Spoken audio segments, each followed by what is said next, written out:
É questão de tempo para um. Melhor comprar depois. Virar, não vai comprar. Ou, você não precisa se transformar em seu dinheiro é meu. A violência patrimonial não começa extrema. Por isso, fique atento aos pequenos sinais. Se precisar de ajuda, ligue 127 ou acesse a promotoria virtual. Não perca tempo, porque é questão de tempo para a violência piorar. Ministério Público de Mato Grosso.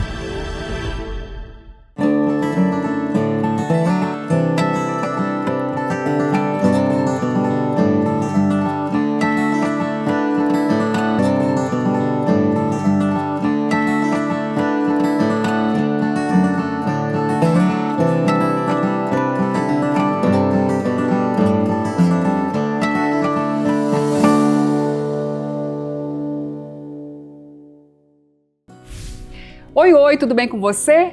Que bom você me receber aí na sua casa, no seu espaço, no seu ambiente. Estamos começando mais um episódio do programa Universo KG, conteúdo que inspira e transforma. E eu sou a Carol Garcia e tenho o privilégio de ter você aqui comigo. E olha só, gente, como eu sempre falo, aqui no Universo KG a gente fala de coisas que envolvem todo o nosso universo, o universo feminino de uma forma geral e sempre sendo essa voz das mulheres. É lógico que muitos dos espaços não são ocupados apenas por mulheres, muito pelo contrário. Em muitos deles, nós ainda temos o desafio de avançarmos.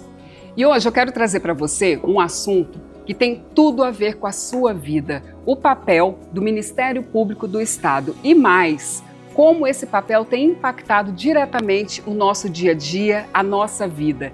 Eu tenho o prazer, o privilégio de receber aqui com a gente no nosso sofá, aqui na Breton, a promotora de justiça, subprocuradora-geral de administração do Ministério Público do Estado, doutora Januária Dorileu. Que bom, que alegria te receber aqui, minha amiga. Eu que estou muito feliz, Carol, de vir participar desse programa, que é um programa tão importante que fala diretamente às mulheres. E eu me sinto muito honrada de estar aqui com você. E ó, se escapar o apelido dela aqui, vocês não reparam não, tá, gente? Porque a intimidade tem disso, né, Kika? Então eu estava falando para ela que já está na minha lista desde a outra temporada para trazê-la, mas aprove Deus que chegou o momento, e um momento muito especial, né, doutora? Porque nós encerramos agora recentemente mais uma edição muito bem sucedida do projeto Diálogos com a Sociedade, da qual está ali na sua alçada, na sua subprocuradoria. E quando eu falo que eu quis trazer esse tema do Ministério Público, porque muitas vezes as pessoas ainda acham que está muito distante. Ah, mas como que eu vou chegar no Ministério Público? Para que ele serve? Enfim. E aí, uma das vertentes do projeto foi justamente traduzir esse papel com temas extremamente relevantes durante o podcast que eu tive o prazer, o privilégio de conduzir ali com vocês. Mas voltando um pouquinho antes, doutora, eu queria que você falasse um pouco para nossa amiga, para o nosso amigo, que também tem homens que nos assistem, né? Os jovens também. O que é o Diálogos com a Sociedade? De onde que nasceu esse projeto? Carol, esse aqui já é o 3º ano do projeto Diálogos com a Sociedade. Então esse projeto teve início lá em 2024, e ele nasceu de uma necessidade que foi mapeada dentro do Ministério Público de que o órgão se aproximasse mais da população. Justamente por isso que você mencionou. Para algumas pessoas, o Ministério Público ainda parecia um órgão muito distante, muito formal, muito fechado dentro do gabinete. E aí nasceu a ideia de montar uma bolha de vidro dentro de um shopping da cidade, que é um local mais urbano, um local mais comum, onde as pessoas transitam diuturnamente do que o shopping center.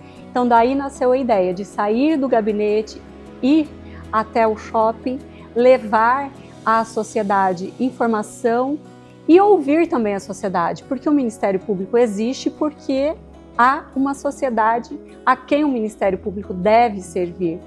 E para que nós possamos mapear de uma forma mais concreta quais as ações a população entende como mais relevantes e importantes, nada mais natural de que nos aproximar dessa população, nos aproximar da sociedade para ouvi-la, para ter esse feedback. do que realmente interessa e importa à sociedade. O nome por si só já fala muito, que é diálogos, que já vem dessa conversa, dessa necessidade de conversa. Agora, para a nossa amiga que está em casa e que não viu lá no Pantanal Shopping, o que acontece na prática? Porque também ele tem sido diferente a cada ano, né? Igual você falou, já é o terceiro ano e cada ano tem sido diferente. Como que é na prática o funcionamento do projeto? E ele é só em Cuiabá? Como que está isso? Em 2024, ele aconteceu em Cuiabá, em 2 ocasiões, uma versão no primeiro semestre em um shopping center e no segundo semestre em um local diferente. E nesse primeiro ano, o projeto se limitou a levar a população, através de podcasts que são reproduzidos na rádio até então, assuntos de interesse da comunidade. Então, sempre na mesa tinha um entrevistador, um promotor de justiça, algum representante de uma outra entidade ou de algum outro poder, como o Poder Judiciário, ou um delegado de polícia, um magistrado, sempre buscando pessoas com conhecimento da temática que estava colocada no dia para esclarecer a população. Então, o primeiro ano funcionou muito dessa forma. Levar temas que nós já havíamos mapeados, que eram importantes para a sociedade, que existiam muitas dúvidas, para serem esclarecidos de uma linguagem muito simples. Desmistificar mesmo. Exatamente, né? Que alcançasse a população, e especialmente que a população conseguisse compreender aquele tema. No segundo ano, por iniciativa do nosso procurador-geral, Dr. Rodrigo Fonseca, nós interiorizamos o projeto. Nós fizemos em Cuiabá, depois em Sinop, uma rodada também em Rondonópolis e encerramos o ano passado em Várzea Grande, nesse mesmo formato. Quantos meses ao todo, então? Nós começamos em março e encerramos em novembro. Com esses intervalos. Com esses intervalos. E eram sempre dessa forma. Temáticas que interessassem a população daquele local. E quando nós fomos para o interior, nós tomamos o cuidado de ouvir os colegas da região para levantar, apurar quais eram as temáticas que traziam dúvidas à população local. Porque os assuntos às vezes são diferentes, né, Carol? Cuiabá, às vezes, por exemplo, o trânsito impacta muito, o que pode não acontecer em Rondonópolis. Exato. Então lá a gente foi buscar qual era a temática que mais interessava. Qual é a maior demanda das promotorias locais, e sempre tomando o cuidado de, no interior, colocar as pessoas do interior. O colega que estava ali, que conhece a população, que é reconhecido pela população, que é a cara do Ministério Público naquela localidade. Uau! E aí, corta para 2026, que eu acompanhei muito de perto também, ali no Pantanal Shopping, totalmente diferente, né? Que foi também um avanço, porque ali vocês fizeram um espaço mesmo, né? Não só o podcast, mas como que foi essa ideia que surgiu? Foi junto com a Federação da Indústria, e até qualificação, né, doutora, vocês trouxeram esse ano? Isso. Esse ano nós resolvemos inovar. Nós estamos sempre nos preocupando com isso, Carol. Aprimorar, fazer cada ano melhor. Igual você falou, entender qual que é a demanda do momento, né? Exatamente. Entender a demanda do momento, levar para a população um pouco do que a população necessita e nos cobra. E aí surgiu a oportunidade dessa parceria com a Fiente. E foi uma parceria muito bem sucedida, junto com a Fiente e com o Pantanal Shopping.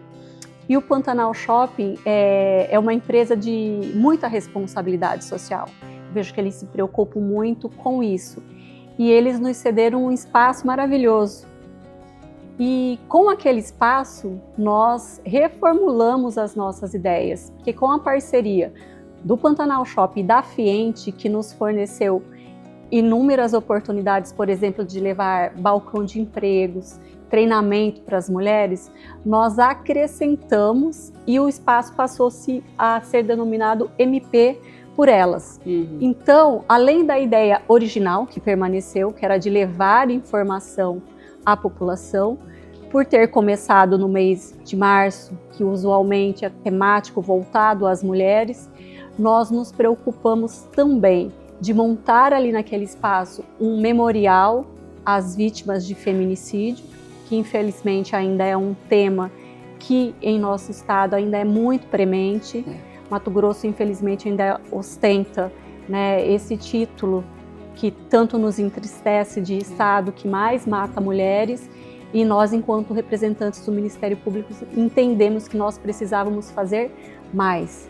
Daí a ideia de montar ali um memorial, um tributo às vítimas do feminicídio, como uma forma de provocar essa mobilização social, de mexer mesmo com as pessoas que fossem até lá. Não só para homenagear aquelas mulheres, Carol, mas também para que as famílias soubessem que o Ministério Público está ali diuturnamente trabalhando pelas vítimas para buscar reparação e justiça, e também para que a gente possa trazer esse assunto para reflexão, para que a gente possa, de alguma forma, construir medidas preventivas para evitar que outras vidas sejam ceifadas. E dali, das mesas de debate, das conversas, eu me lembro que teve uma reunião grande da rede de enfrentamento ali também, né? Toda a rede se reuniu, mais de 50 pessoas. Sim, ali naquele espaço. Toda a rede estadual. A gente viu também uma mobilização em torno de construção de políticas públicas, né, doutora, também, para que isso não fique só no discurso. Ou seja, esse ano, realmente, a prática foi muito palpável. Não que os outros não, mas como você disse, vinha de muita informação, e agora a gente viu algo mais para ação.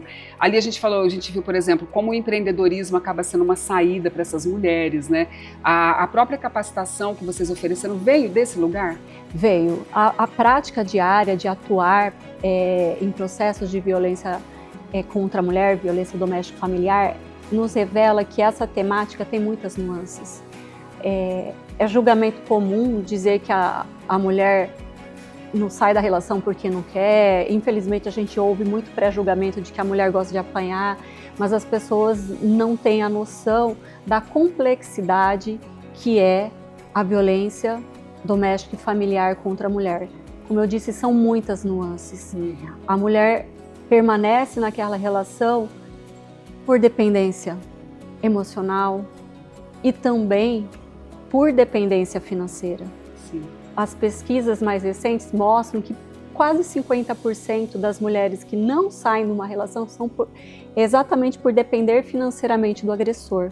Sim. E daí, eu penso que a parceria com a Fiente foi muito importante, porque a Fiente tem todo esse viés do empreendedorismo. Eles agora têm uma câmara temática da mulher. Verdade, quero convidar, inclusive, a presidente Cássia, né? Ana Cássia, para vir aqui. Que eles estão desenvolvendo um trabalho muito interessante, que eu reputo de extrema importância também dentro da Federação das Indústrias.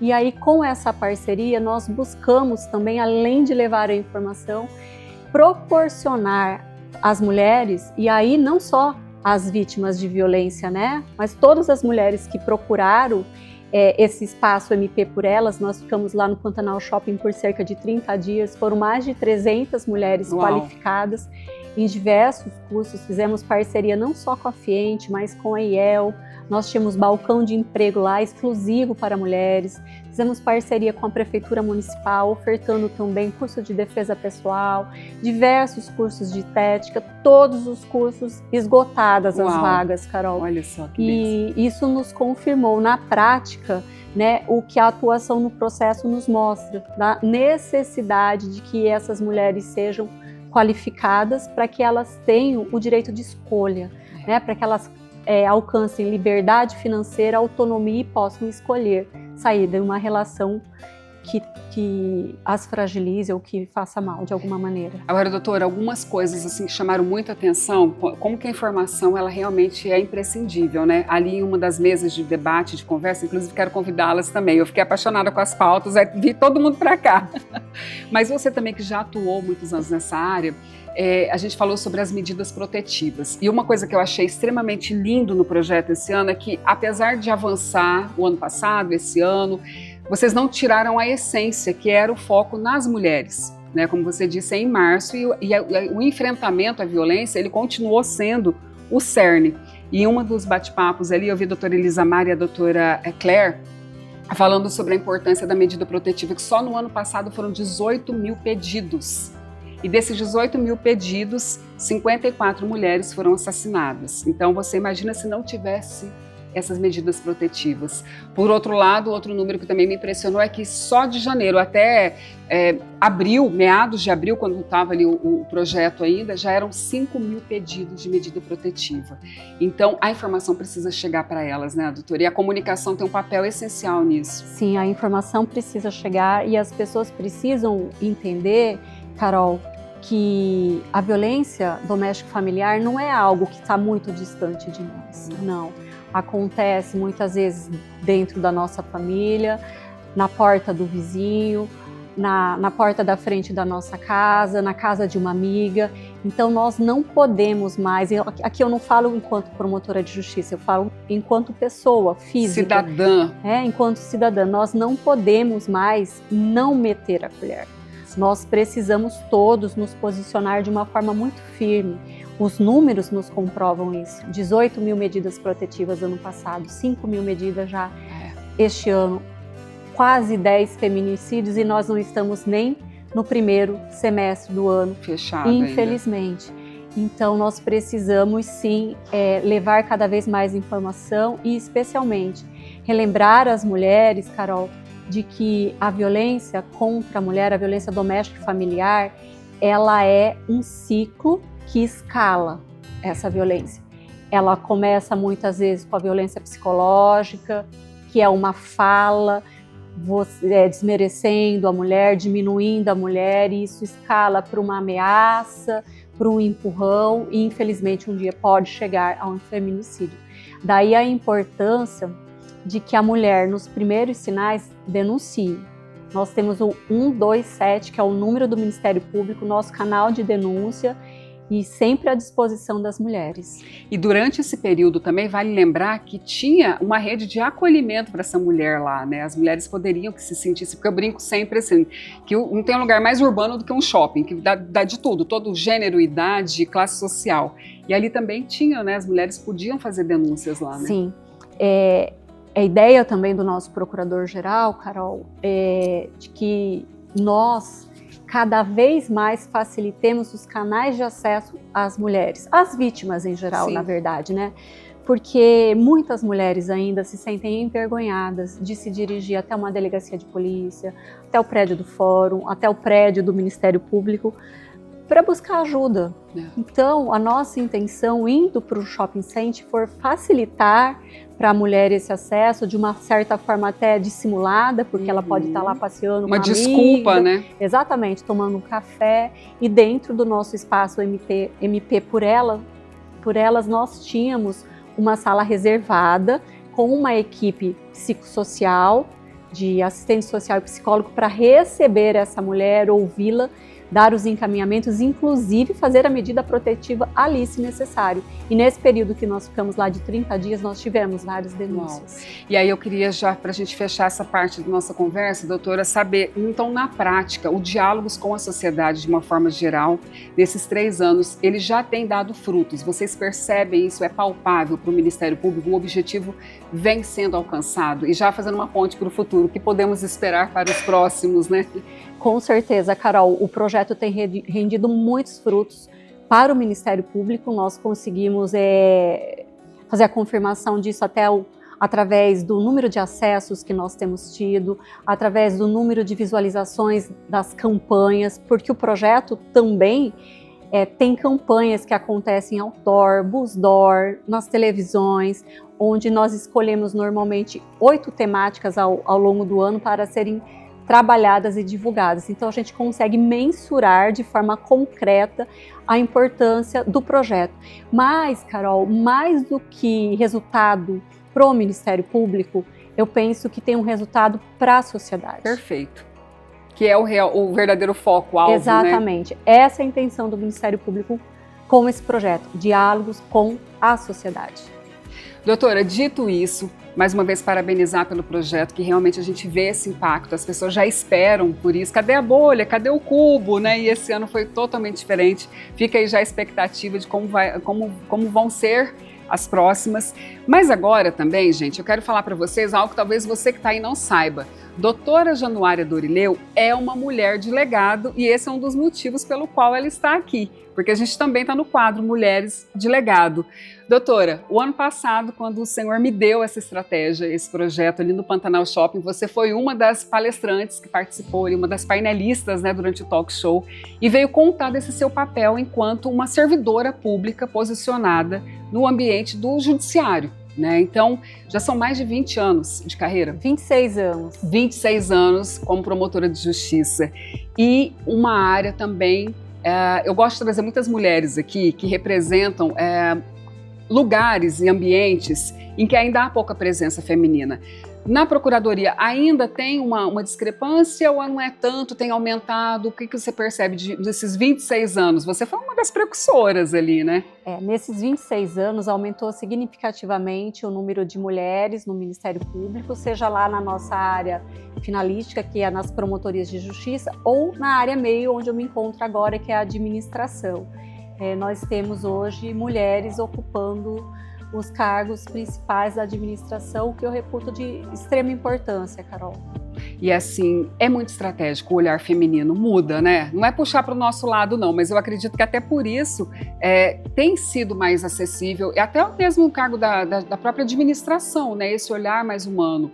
Ali a senhora não é a única subprocuradora, tem outras mulheres também, né? Sim, subprocuradoras estamos eu e a doutora Anne Carini, eu enquanto subprocuradora de administração e ela na subprocuradoria de gestão e planejamento. E aí nós temos uma terceira subprocuradoria, que aí essa é ocupada pelos homens. Então, se nós pensarmos em termos de subprocuradorias, nós somos a maioria. E de representatividade, que é fantástico, né?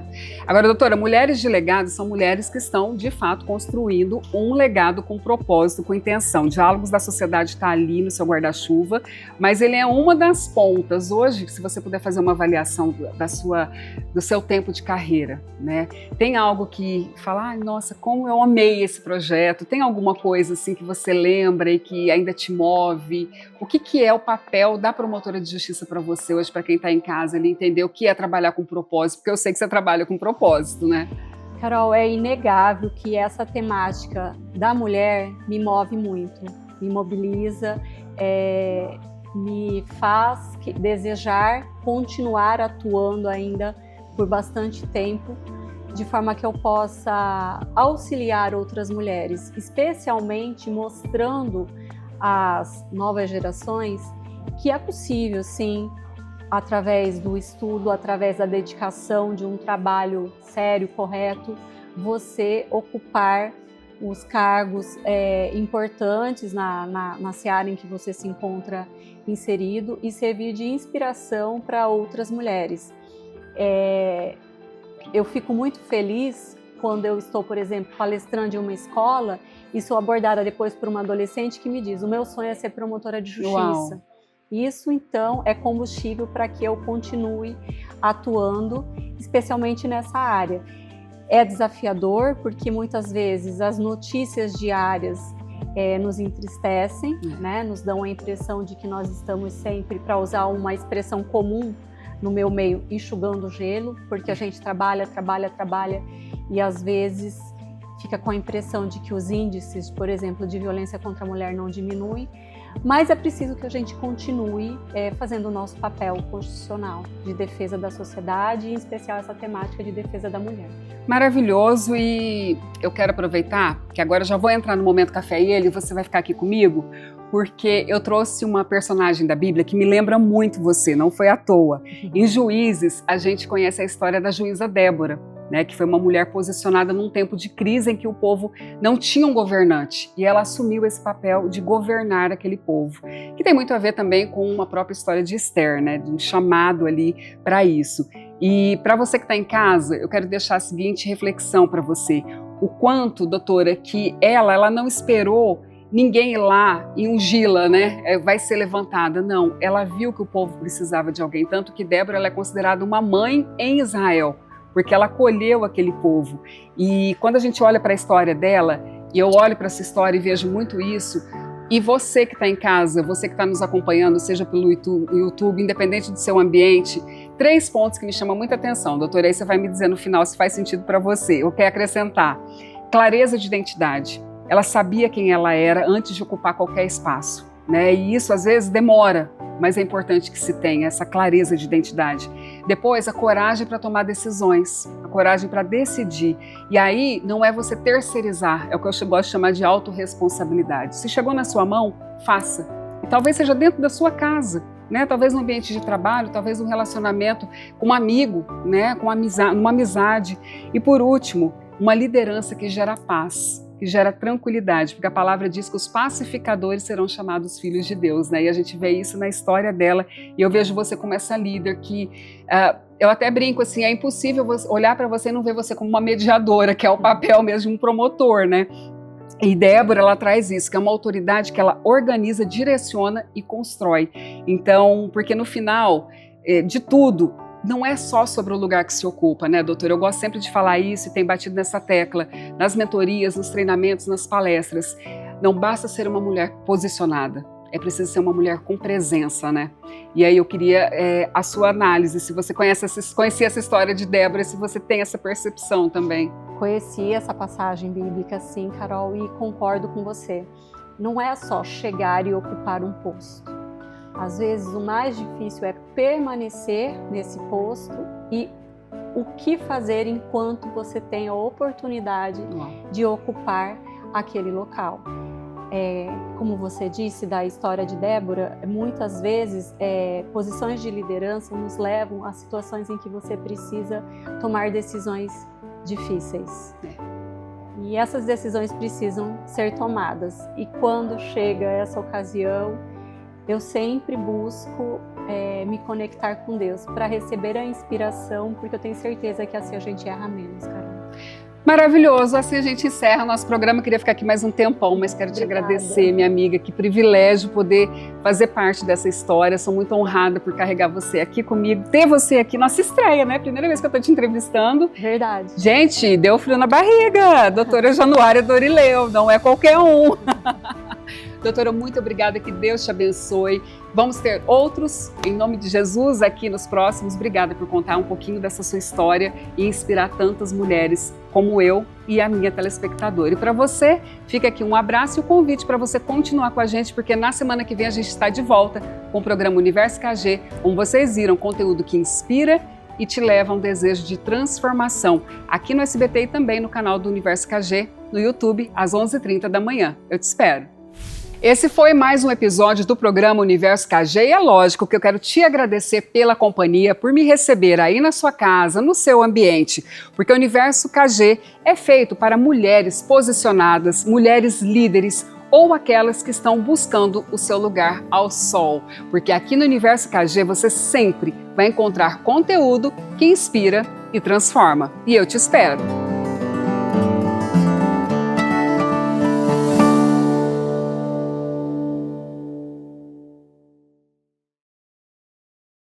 É questão de tempo para só um beijo, vai virar para de resistir. Ou foi sem querer se transformar em você mereceu apanhar. A violência física e sexual não começa extrema. Por isso, fique atenta aos pequenos sinais. Se precisar de ajuda, ligue 127 ou acesse a promotoria virtual.